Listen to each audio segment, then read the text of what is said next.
Mga kabombo, kasalukuyan na tayo nandito ngayon sa loob ng Senado, mga kabombo. Nakabalik na nga tayo ngayon.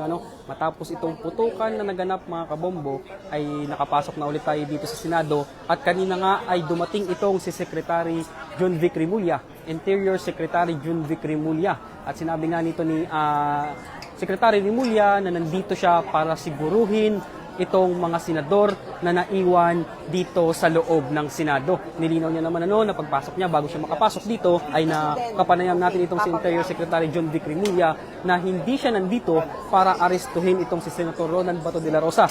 Nandito siya, in fact, para siguruhin ang seguridad nitong si Senator Ronald Bato de la Rosa. Ngayon, mga kabombo, kasalukuyan tayo nandito sa hallway kung nasaan itong opisina ni Senate President Alan Peter Cayetano. At kung inyo makikita sa aking likuran, ito yung hallway kung saan yung opisina ni Senate President Alan Peter Cayetano at namamalagi itong mga senador na naiwan dito sa loob ng Senate matapos nga yung putukan na naganap.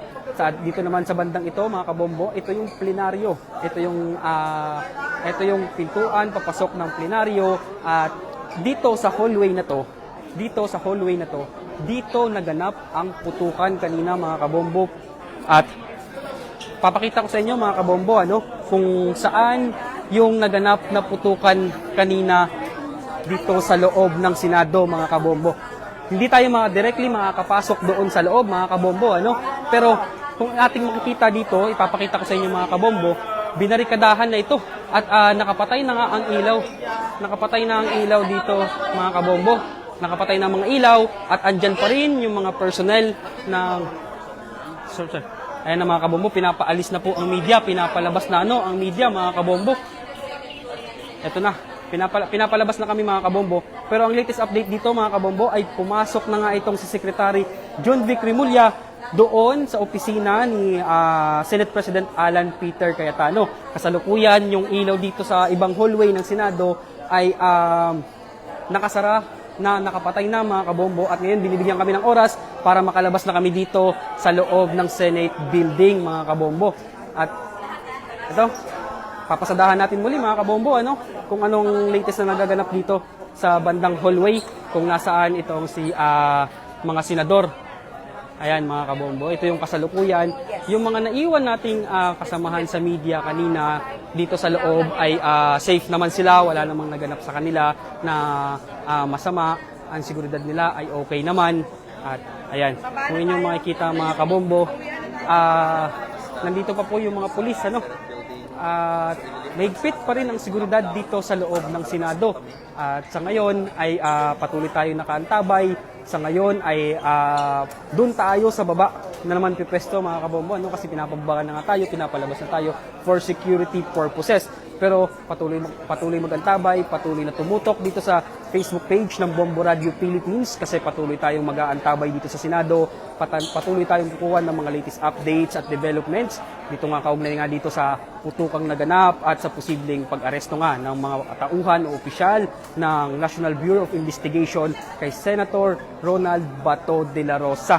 Sa ngayon, mga kabombo, wala pa, bini-verify pa natin kung ano yung mga naganap kanina, ano ang dahilan, kung ano yung pinagmulan ng putukan. Kumukuha pa tayo ng mga kaukulang impormasyon at kumpirmahin natin ang totoong nangyari kanina sa loob, mga kabombo. Pero ngayon, may kakaunting media pa dito, kabilang tayo, kasama tayo na nag-aantabay, nag-aabang. Ito yung hallway.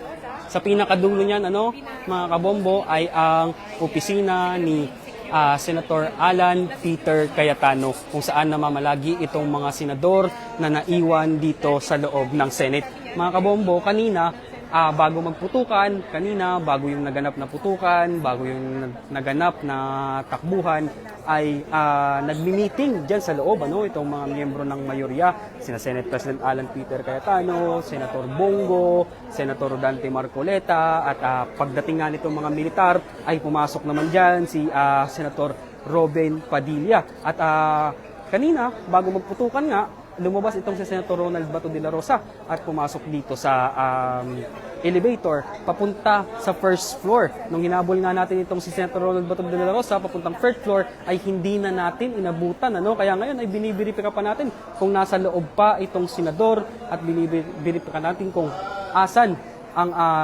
kinaroroonan nitong si Senator Ronald Bato de la Rosa, mga kabombo. Kaya't patuloy tayong nakaantabay dito sa loob ng Senado. Sa ngayon, mga kabombo, ay mahigpit pa rin ang seguridad kung yung mga personnel ng OSAA ay naka-bulletproof vest pa rin sila. Tapos, yung mga pulis, may mga darapaling baril, live gun pa rin ang dala ng mga baril ng mga personnel, mga kabombo. Ayan na, mga kabombo. At unti-unti na nga tayong pinapalabas dito. Paisa-isa na nga tayong pinapalabas dito, mga kabombo. Ngayon, mga kabombo, matiling mga kanakaantabay nga kasi patuloy tayong mag-a-update ng developments dito sa loob ng Senate, mga kabombo. Sa ngayon, muli ko kayong papakita kung saan yung hallway. Yan yung hallway. Yan yung hallway kung saan naganap yung putukan na binarikadahan na ngayon ng mga Senate security officers. Nakapatay na rin yung ilaw at inyong makikita. Ayan, sa likuran ko, mga kabombo, ay merong isang OSAA members na naka-bulletproof vest at may dalang baril. So, hindi na tayo pwedeng pumasok dyan, mga kabombo, kasi for security purposes na rin. At kung inyong nakikita, ito, mga kabombo, live, may interview tayo dito, mga kabombo, para sa mga personnel. Ito, mga kabombo.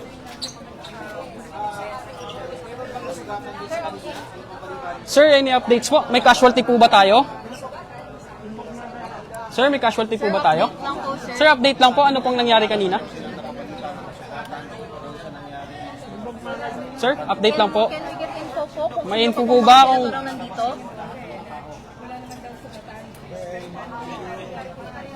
Ayan, mga kabombo, walang